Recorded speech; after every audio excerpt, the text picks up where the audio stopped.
And for a closer look at what could happen with that Ukraine ceasefire proposal, Professor Joseph Siracusa, inaugural Dean of Global Futures at Curtin University, joins us live from Perth. Professor, what do you make of President Putin's response to the US-backed ceasefire proposal? Could this signal any real movement towards peace? Good afternoon. Yes, I think it is a very positive step in the right direction.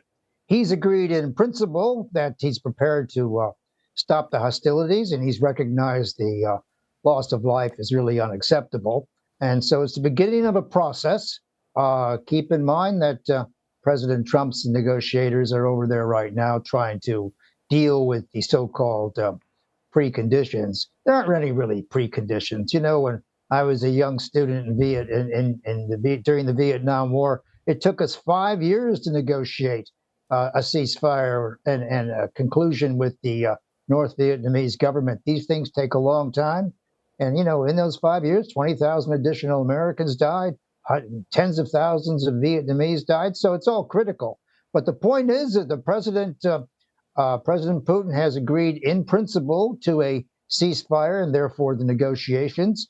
And I think President Zelensky's complaints right now are fairly hollow because he has no leverage here. I mean, diplomacy is not about compromise and giving up positions. It's about leverage. President Zelensky has none, and President Putin has plenty. Now, if Ukraine were to reject these terms outright, could this stall ceasefire talks altogether, or is there still room for negotiation?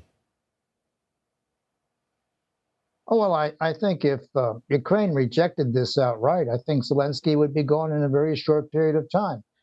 President Trump and even candidate Trump made it very clear for the past year now that Zelensky or Ukraine can either go along with a ceasefire proposition, and that is an unconditional ceasefire, and commit to negotiations, or can no longer count on American arms or American support. And without American arms and American intelligence, the Ukraine would come to a halt. The Europeans can't carry that load by themselves. So I think Zelensky's days are probably numbered as the leader of Ukraine. I mean, someone else will come along and cut some kind of a deal. But Trump has made it very clear there are no ways out of this. And you mentioned President Trump. Well, he believes that there were good signals from Moscow following Putin's response. But what do you make of U.S. efforts to broker a peace deal thus far? Well, they've been pretty good. I mean, the last administration didn't give a damn about stopping the war in Ukraine. It just simply was bankrolling Ukrainians until they ran out of manpower. I mean, it's just a tragedy what has happened to that country. And Trump, you know, for good or ill, he realizes how important it is to put Putin back into Europe and on the world stage. I mean, a lot of great problems cannot be solved without the United States and Russia at the table. So I think President Trump has used the negotiations here as a way of resetting U.S.-Russian relations, which I think is perfectly logical. Now, looking at the broader geopolitical implications, what are the broader implications here if the ceasefire efforts fails? Could we see an escalation in fighting, or might external pressure force a compromise? Well, I think you could probably have ceasefire negotiations going on while people are breaking the ceasefire negotiations.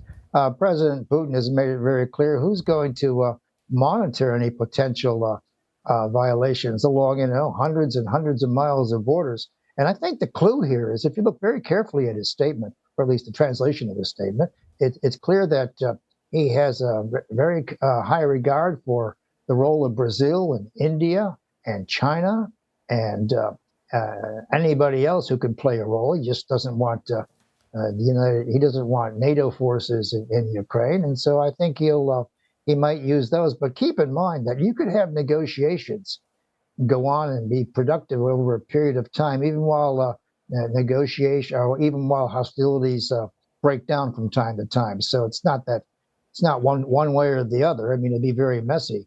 But yes, Putin could continue to use new troops. He can continue to press down. But, you know, I don't think the rules are there. Nothing's going to change here. He still wants the Donetsk area. He wants Crimea, and he wants these adjustments. But most of all, he wants the demilitarization and the the neutralization of NATO on Ukraine on this border.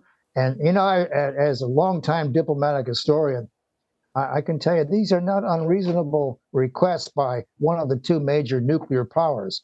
The United States had Russian or Chinese troops on their Texas border or on their New York border. We'd be at war with both those countries on Monday morning. So, you know, I think Putin is making it very clear. If you want to deal with nuclear weapons, and Trump has made it very clear this week, he thinks that the nuclear issue and the issue of the breakdown of deterrence is very, very important, and that the United States and Russia have an obligation, whether they like it or not, to keep a lid on nuclear weapons. Well, thank you very much for those insights, Professor. We've been speaking to Professor Joseph Siracusa, Dean of Global Futures at the Curtin University.